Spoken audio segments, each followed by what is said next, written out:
Health insurers saw record levels of earnings in 2020 as utilization fell amid the pandemic surge. More normal activity returned in 2021, and joining us is AM Best Director Doniella Pliss and Senior Financial Analyst Antonietta Iachetta to discuss the health insurers' 2021 results and also the focus of a new report. And Antonietta, how did earnings fare in 2021 for the health insurers? Health insurance earnings for 2021 were positive. The industry reported $30 billion in earnings across the industry, which while was positive, it was considerably lower when compared to the outperformance that the industry reported in 2020, where due to the deferral of medical care as well as lower utilization, the industry reported a record level of underwriting gains as well as income. During 21, we're seeing premium increasing nearly 7% year over year, but the way premium fell to the bottom line was quite different as compared to the prior year. During 21, what we're seeing was that companies that were smaller or they lacked diversification in their product suite, they were specifically more exposed to the volatility of the continued pressures that COVID costs brought on, which just resulted in financial losses and decline in capitalization levels. Doniella, the report notes the surge in government business in overall industry earnings. Is that a positive or a negative? Yes, thank you, John. So both Medicaid and Medicare Advantage saw significant growth in 2021.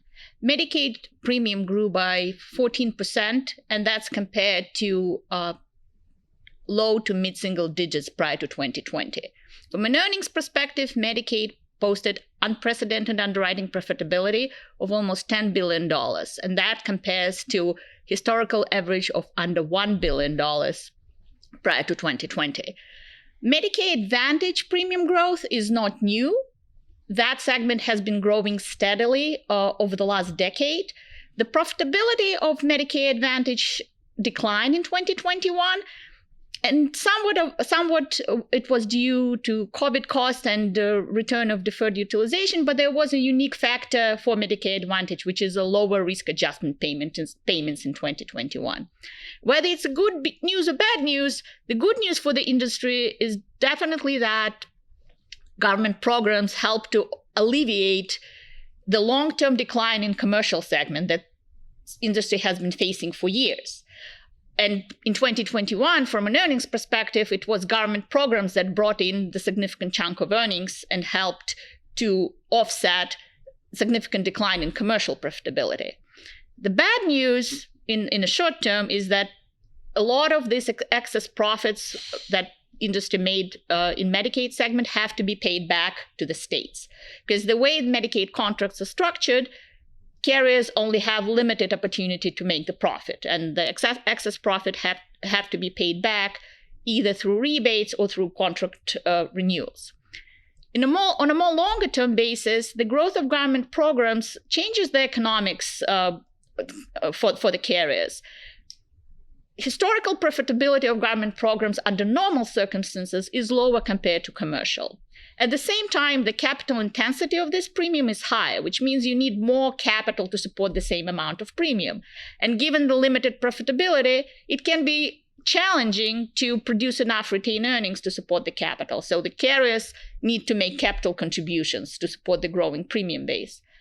In addition, growing government programs mean increased exposure to legislative and regulatory risks and also growing business concentration. Antonietta, was the heavier impact of COVID, particularly in the commercial segment, something that was expected? Good question. The commercial segment had been facing some challenges, like Doniella mentioned, and also with the government programs that, just like we just mentioned, are growing over the last couple of years, that only added to some of the issues that the segment was already facing.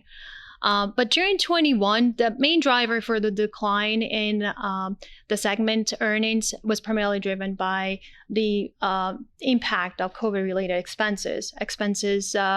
Spanning from cost of treatment, cost of vaccination, testing. And what we found is that during the year, the decline in this segment, it's underlined by a couple factors. First of all, when we think back at 2021, what we saw was that the majority of the population was returning to more normal activities, seeking medical care.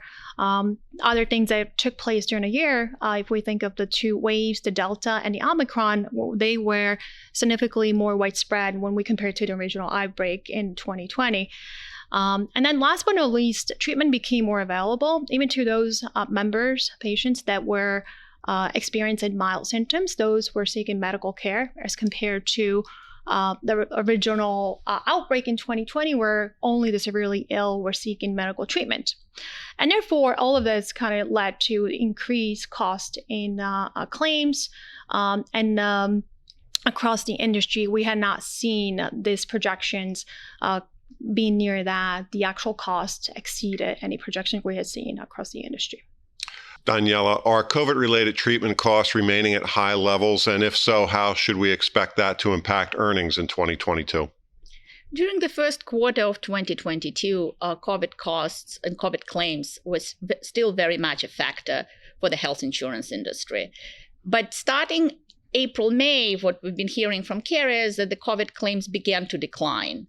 And that should help with earnings for 2022.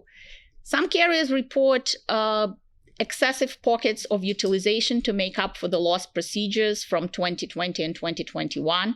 So that can adversely impact earnings.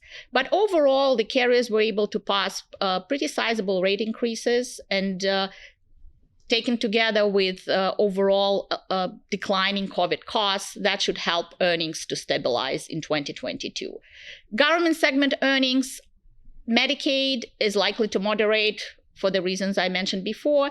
Medicare Advantage can actually benefit from higher risk adjustment payments. But overall, COVID is still very much a factor in 2022, both directly and indirectly. Public health emergency is still in effect, and that means that health insurance is operating under a set of rules where the management of claims costs, especially of COVID-related claims costs, can be pretty challenging. But there are other factors that will affect health insurers' earnings in 2022 and can bring some volatility, and that includes the state of the economy, employment, inflation, and investment performance. Thanks, Doniella. Antonietta. Thank you, John. Thank you, John. You can find the full report online at ambest.com. For AM Best TV, I'm John Weber.